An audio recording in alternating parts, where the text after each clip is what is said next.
Assalamualaikum warahmatullahi wabarakatuh.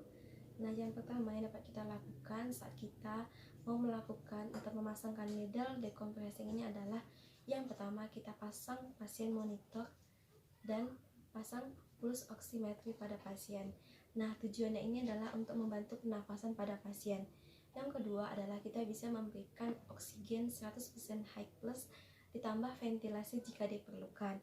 Nah, selanjutnya jangan lupa kita memberikan dan menginformasikan kepada pasien maupun keluarga apa tujuan yang akan kita lakukan dari tindakan ini serta apa manfaatnya. Nah, jangan lupa minta juga informed consent. Nah, jika di sini pasien tidak sadarkan diri, maka kita bisa mengalihkan hak tersebut kepada pihak keluarga.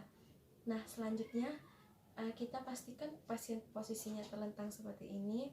Nah, yang selanjutnya adalah kita bisa menentukan lokasi dari melakukan penusukan pada jarum dengan needle decompressing ini. Nah, biasanya posisi untuk needle decompressing ini ada dua, yaitu yang pertama adalah di intercostal 2 midclavicula dan di intercostal 5 midclavicula. Nah, saat ini saya akan melakukan penusukan atau pemasangan needle decompressing di bagian intercostal 2 midclavicula, dan jangan lupa dilakukan penandaan.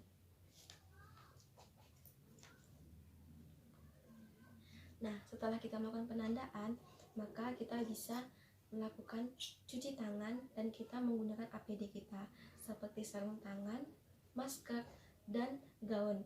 Tujuannya adalah untuk menghindari kita dari percikan darah saat kita melakukan penusukan pada pasien.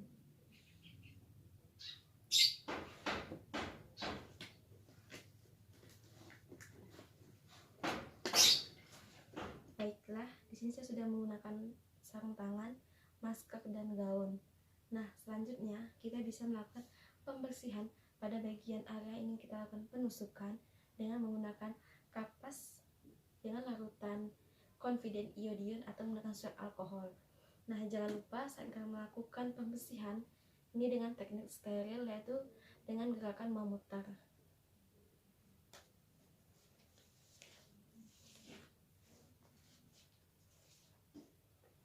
Nah, setelah itu kita bisa mengambil needle-nya.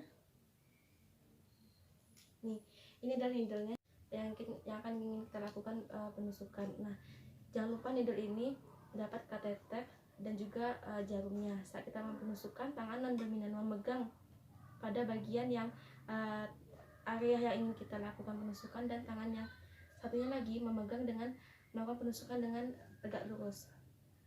Jadi seperti ini ya. Nah, setelah kita tusuk, maka yang kita keluarin adalah jarumnya.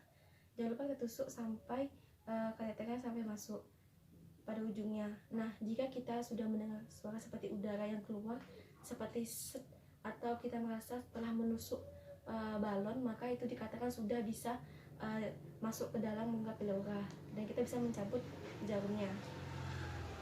Nah, baiklah, setelah itu kita bisa melakukan fiksasi kepada kateter si pasien. Nah, jangan lupa tujuan dari fiksasi ini adalah agar memudahkan kateter ini tidak lari kemana-mana, sehingga dia bisa dapat bekerja dengan fungsinya dengan baik. Nah, setelah itu kita bisa memasang alat yang lain jika pasien diindikasikan untuk dipasangkan alat yang lainnya, seperti contohnya WSD atau yang lainnya, untuk bisa membantu mengeluarkan udara di bagian pleura pasien. Nah, setelah itu maka kita bisa melakukan evaluasi kepada si pasien. Evaluasi adalah kita lihat bagaimana perubahan nafas pada pasien, apakah ada perubahan, ada peningkatan, atau bahkan ada penurunan. Lalu apakah kita lihat bagaimana respon si pasien. Nah, setelah itu kita bisa bersihkan alat, kita cuci tangan, lalu kita dokumentasi.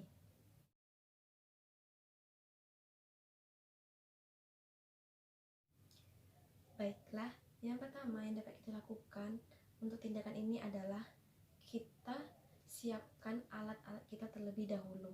Nah, selanjutnya setelah alat semua selesai, maka kita bisa menyampaikan tujuan kita, baik itu pada pasien maupun keluarga. Nah, setelah itu kita bisa melakukan cuci tangan. Kita pastikan pasien berbaring atau terlentang, lalu kita bisa menggunakan sarung tangan. Baiklah, di sini saya sudah menggunakan masker dan sarung tangan. Selanjutnya kita akan melakukan pembersihan pada bagian area luka dengan menggunakan kapas yang dibasahi dengan NaCl. Kita basahkan, kita bersihkan dengan gerakan steril. Nah, setelah kita melakukan pembersihan, maka kita bisa mengambil balutan kapas atau balutan kasa ini yang kita gunakan untuk menutup bagian luka. Nah, jangan lupa balutan ini harus bisa tidak tembus air dan bahkan tidak tembus udara. Kita tutupkan sampai luka itu benar-benar menutup semuanya. Nah, selanjutnya kita bisa melakukan pemasangan plester pada bagian 3 sisi pada pasien di balutannya.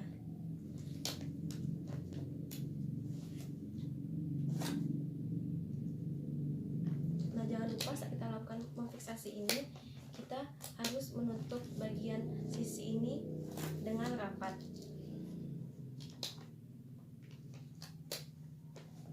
Nah, kenapa kita hanya menutup bagian 3 sisi saja? Karena yang satunya kita biarkan saja terbuka. Nah, tujuannya adalah untuk membantu pasien saat dia melakukan inspirasi, udara itu tidak masuk melalui lukanya. Nah, saat dia melakukan ekspirasi, udara itu bisa keluar juga melalui lukanya. Nah, baiklah, tadi sudah kita selesai melakukan pemasangan. Jangan lupa kita bersihkan alat dan jangan lupa kita melakukan dokumentasi dan cuci tangan.